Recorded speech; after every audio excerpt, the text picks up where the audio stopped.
Hey guys, welcome back. It's been a few months since my last video, and during that time I've been doing a bunch of stuff that hasn't felt very flashy or exciting to talk about, but I thought I'd do a quick update just to show some of the stuff I've been working on. Probably the biggest thing was moving the entire project to Unreal Engine 5.7 and refactoring pretty much everything. I essentially started a brand new project and just migrated things across as necessary.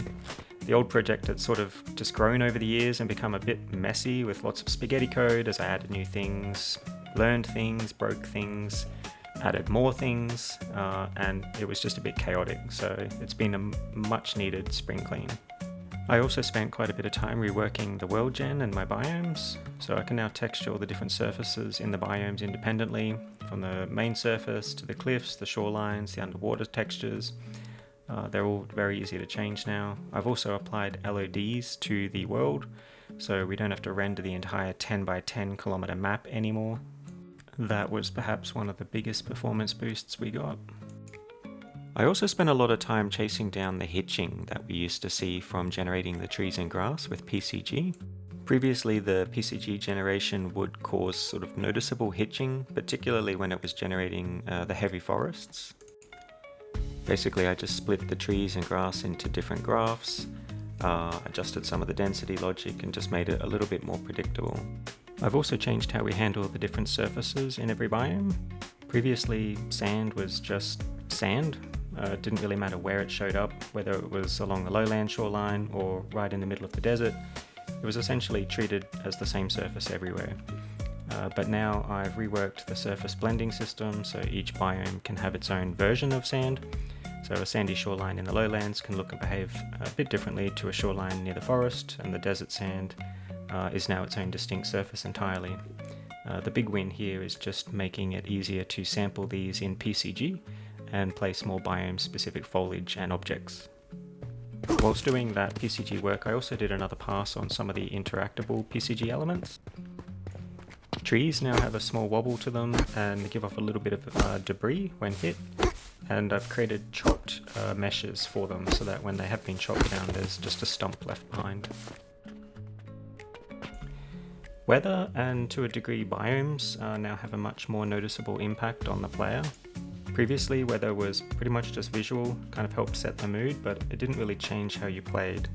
But now it has a direct effect on the character depending on where you are in the world. So each biome has its own weather profile, so the desert doesn't just look hot, it actually is, and is very different to, say, a snowy mountain or a temperate forest. If you were overheating in, say, a hot climate, you might be able to sort of get some relief by moving into the shade, which will cool you down, or jumping in a lake or standing in the rain. You'll also be able to find different types of equipment designed to help with specific climates. So some gear will be better suited for hot environments, helping you stay cool in the desert, for example. Other equipment will be built more for colder regions, giving you insulation if you're exploring, the snowy south or mountaintops. You'll also find different gear will be better or worse at keeping you dry, for example, if it's raining. I've tried to make the whole system feel pretty intuitive. You'll naturally be warmer standing in the sunlight, and you'll be cooler if you move into the shade. Getting wet can help cool you down if you're in a hot area, but in a cold region, that same mechanic might actually freeze you. Even simple things like taking cover under trees or structures will shield you from the rain. So instead of feeling like hidden stats, it kind of behaves in a way that makes sense. Now, the last thing I'll touch on is combat. Combat overall is still very, very early. A lot of the animations and visual effects are still just placeholders, so don't judge too harshly there just yet, but the foundation is what I've been focusing on the last couple of weeks. Honestly, from the very beginning, the thing that's always bothered me the most was how bad combat felt in multiplayer. Lag is a killer. If you were playing with anything higher than about 50 to 100 milliseconds of ping, which is pretty normal for a lot of people, it just felt horrible. You'd click to attack and there'd always be this slight delay.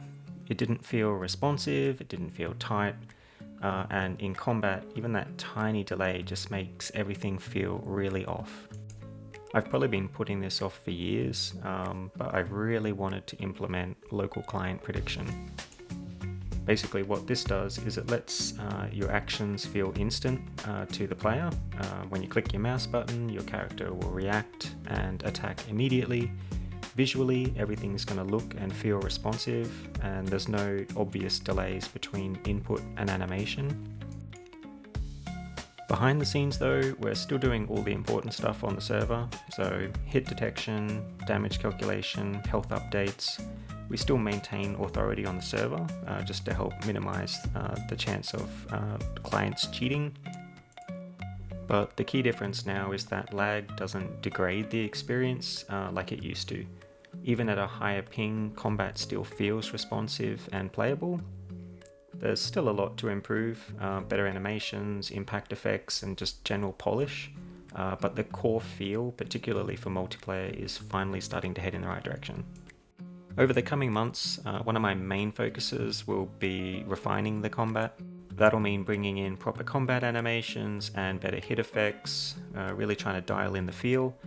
I want to experiment with things like hit stop and sort of carefully balance how the hit reaction animations affect the overall responsiveness. Too much reaction and it might feel sluggish, but too little and it's probably going to feel weightless, so that'll be something I'll iterate on a lot. NPCs are another massive piece of work that I've barely touched so far.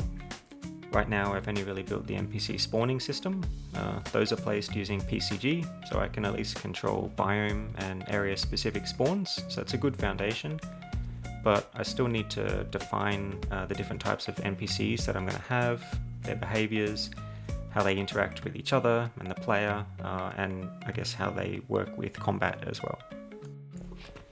Anyway, that's it for this update.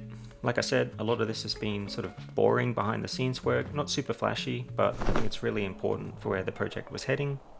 I'm feeling really good about the direction it's been moving on, and all the systems are starting to feel really cohesive.